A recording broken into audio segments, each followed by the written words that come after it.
জয় Hind students, চলো শুরু করা যাক আজকের ক্লাস। আজকে আমরা ক্লাস 9 এর ম্যাথমেটিক্স নিয়ে আলোচনা করব।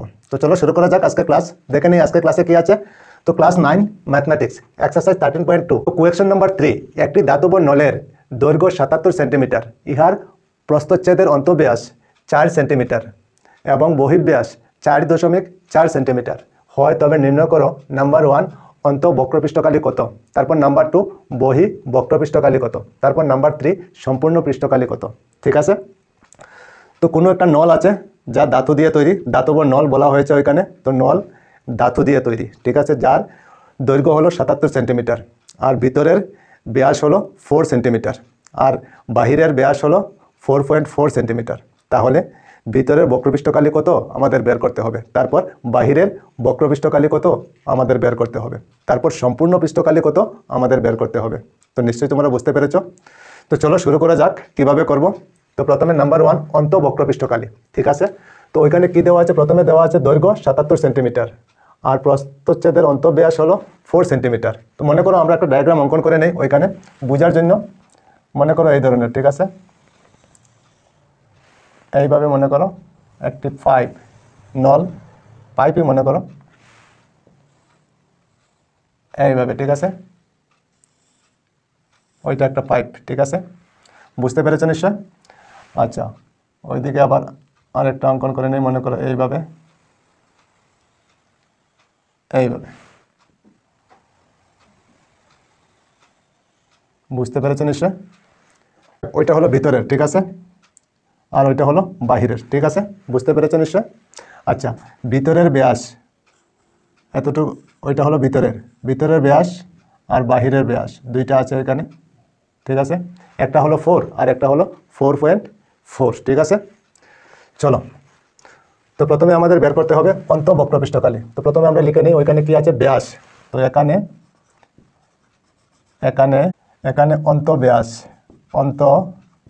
ব্যাস ডি ইকুয়াল আমরা কত লিখতে পারি, 4 সেন্টিমিটার। 4 সেন্টিমিটার অন্তঃব্যাস ডি, ব্যাস ডি, ডায়ামিটার, তো ডায়ামিটারের ডি। আচ্ছা, তারপরে আমরা অন্তঃব্যাস থেকে অন্তঃব্যাসার্ধ বের করতে পারি। অন্তঃব্যাসার্ধ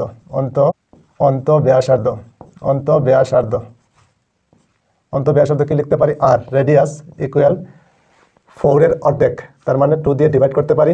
ব্যাসার্ধ হলো ব্যাসের অর্ধেক, তো ব্যাসকে 2 দিয়ে ডিভাইড করলে কত হবে, 2 হবে।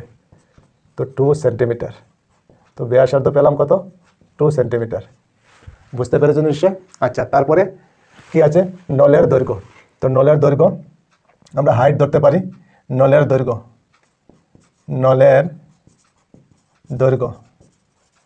দৈর্ঘ্যকে আমরা এইচ লিখতে পারি। ঠিক আছে, ইকুয়াল 77 সেন্টিমিটার। বুঝতে পেরেছ নিশ্চয়। আচ্ছা, এখন আমাদের কি বের করতে হবে, অন্ত বক্রপৃষ্ঠকালী। চলো, সুতরাং অন্ত বক্রপৃষ্ঠকালী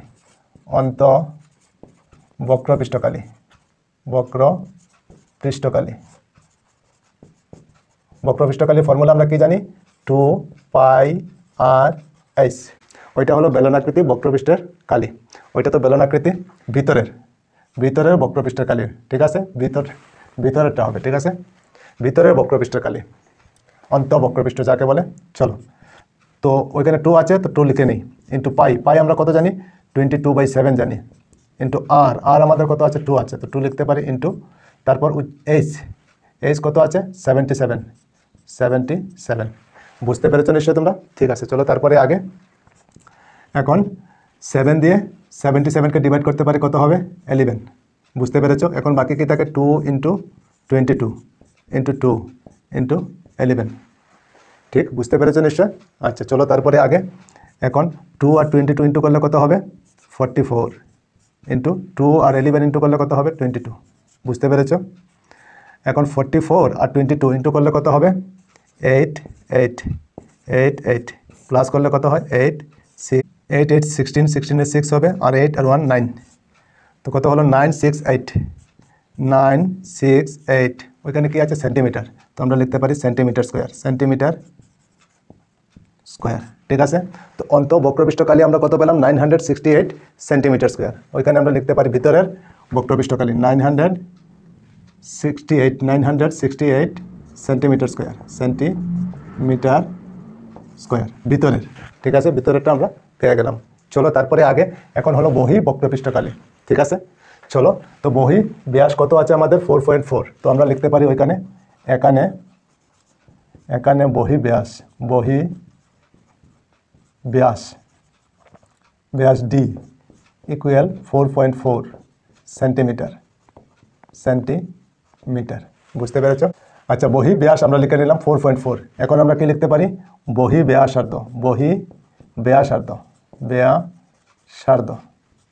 আর, তো আর আমরা লিখে নিই ক্যাপিটাল আর, যেহেতু বহি বাইরের, তো ক্যাপিটাল আর লিখতে পারি। ইকুয়াল 2 দিয়ে ডিভাইড করলে কত হবে? 4.4কে 2.2 সেন্টিমিটার, ঠিক। আচ্ছা, তারপরে নলের দৈর্ঘ্য 77, তো আমরা লিখতে পারি নলের দৈর্ঘ্য আমরা এইচ লিখতে পারি ইকুয়াল দিয়ে 77 সেন্টিমিটার। বুঝতে পেরেছো নিশ্চয় তোমরা? ঠিক আছে, চলো তারপরে আগে এখন আমরা কি বের করতে পারি? বহি বক্রপৃষ্ঠকালী কত আমরা বের করতে পারি। চলো, সুতরাং বহি বক্রপৃষ্ঠকালী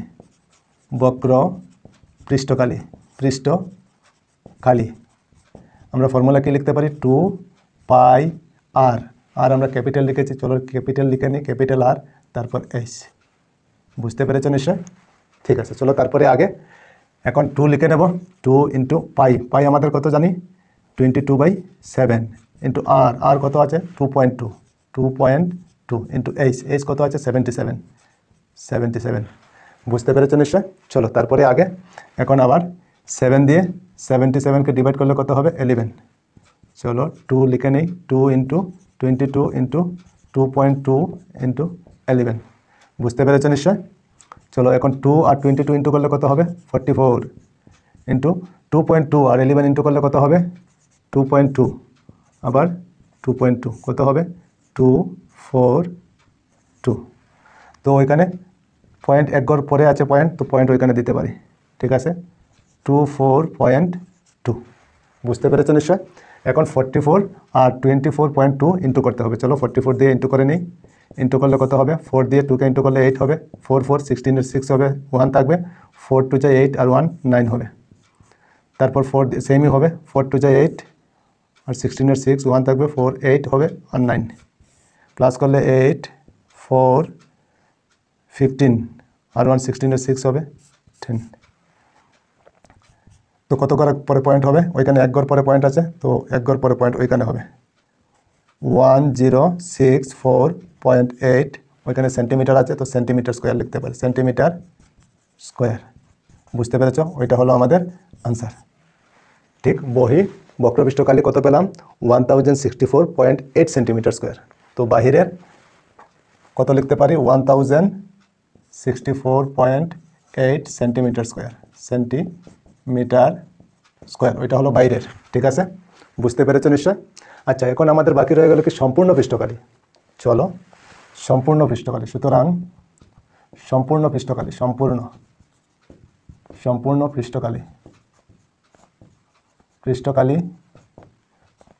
ফর্মুলা আমরা কি জানি? সম্পূর্ণ পৃষ্ঠকালী মানে অন্ত বক্রপৃষ্ঠকালী আর বহি বক্রপৃষ্ঠকালী তো থাকবে, ঠিক আছে, আর দুই দিকে দুইটা বৃত্ত আছে, এই দুইটা বৃত্তও থাকবে, ঠিক আছে। চলো, তো আমরা কি লিখতে পারি? 2 পাই আর এইচ প্লাস আবার 2 পাই আর এইচ, 2 পাই আর ক্যাপিটাল দিয়ে দিই এইচ, তারপর প্লাস 2 পাই ইন্টু দিয়ে আর স্কোয়ার মাইনাস আর স্কোয়ার, ঠিক আছে। একটা ছোটো আর একটা বড় আছে, তো একটা থেকে আর একটা আমাদের মাইনাস করতে হবে, ঠিক আছে। চলো, এখন ওইটা তো রেজাল্ট আছে, কত আছে? 968, তো আমরা লিখতে পারি 968 প্লাস ওইটারও রেজাল্ট আছে কত?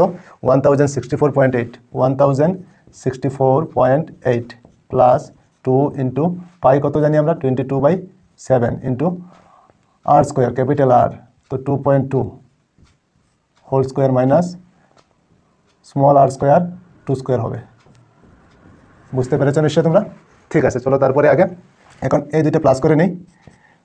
0.8 লিখে নেই, 4 আর 8 কত হবে 12, 12-এর 2 লিখতে পারি, তারপর 6 আর 6 12 আর 1 13-এর 3 হবে, 1 থাকবে, 0 আর 9 আর 1 প্লাস করলে 10, 10-এর 0 হবে, আর ওইখানে 1 আর 1 2 হয়ে যাবে, তারপর প্লাস। এখন 2 আর 22 ইন্টু করলে কত হবে 44 আর নিচে হবে 7 ইন্টু দিয়ে 2.2 হোল স্কোয়ার, তার মানে 2.2 আবার 2.2 ইন্টু করতে হবে। চলো ওইখানে করে নিই, 2 2 2 2 ইন্টু করলে 2 2 যা 4, আবার 2 2 যা 4 হবে, আবার 4 আবার 4 হবে, তো 4 8 4, ওইখানে এক ঘর, তো এক ঘরে 2 ঘর হয়ে যাবে, তো 4.84, তো এখন লিখতে পারি 4.84 মাইনাস 2 স্কোয়ারে কত হবে 4 হবে, ব্র্যাকেট বন্ধ। বুঝতে পেরেছো নিশ্চয় তোমরা? ঠিক আছে, চলো তারপরে আগে। এখন 2032.8 প্লাস 44 আর নিচে 7 ইন্টু দিয়ে 4.84 থেকে 4 মাইনাস করলে কত হবে 0.84। বুঝতে পেরেছো নিশ্চয়? চলো তারপরে আগে। এখন 7 দিয়ে 0.84কে ডিভাইড করতে পারি, কত হবে 0.12, ঠিক, 7 12 যা 84 হয়, ঠিক আছে। চলো তারপরে আগে।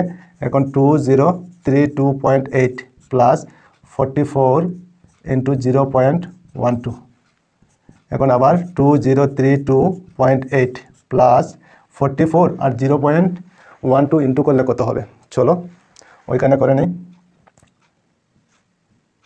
12 আর 44 ইন্টু করলে কত হবে 8 4, আবার 8 4 8 12 5, 5.28 হবে, তো 5.28। এখন আমরা প্লাস করে নিই। এখন 8 ওইখানে আছে, তো 8 লিখতে পারি, 8 আর 2 10 হয়ে যাবে, তো 10-এর 0 হবে, তারপর 0.5 আর 2 7 আর 1 8 হয়ে যাবে, তারপর 3 0 2, ওইখানে কি আছে সেন্টিমিটার, তো সেন্টিমিটার স্কোয়ার লিখতে পারি, সেন্টিমিটার স্কোয়ার, ওইটা হবে আমাদের সম্পূর্ণ পৃষ্ঠকালি। ঠিক আছে, সম্পূর্ণ পৃষ্ঠকালি কত পেলাম 2038.08 সেন্টিমিটার স্কোয়ার। তো সম্পূর্ণ পৃষ্ঠকালি কত পেলাম 2038.08 সেন্টিমিটার স্কোয়ার, এইটার সম্পূর্ণ কালি, সম্পূর্ণ পৃষ্ঠকালি। তো সম্পূর্ণ পৃষ্ঠকালি কত পেলাম 2038.08 সেন্টিমিটার স্কোয়ার, সম্পূর্ণ পৃষ্ঠকালি সেন্টিমিটার স্কোয়ার। ঠিক আছে, বুঝতে পেরেছো নিশ্চয়ই তোমরা? তো ঠিক আছে, আজকে এই পর্যন্তই থাক, আবার অন্য কোনো ক্লাসে তোমাদের সঙ্গে দেখা হবে। সবাই ভালো থেকো, সুস্থ থেকো, আর মন দিয়ে পড়াশোনা করো। জয় হিন্দ, বন্দে মাতরম।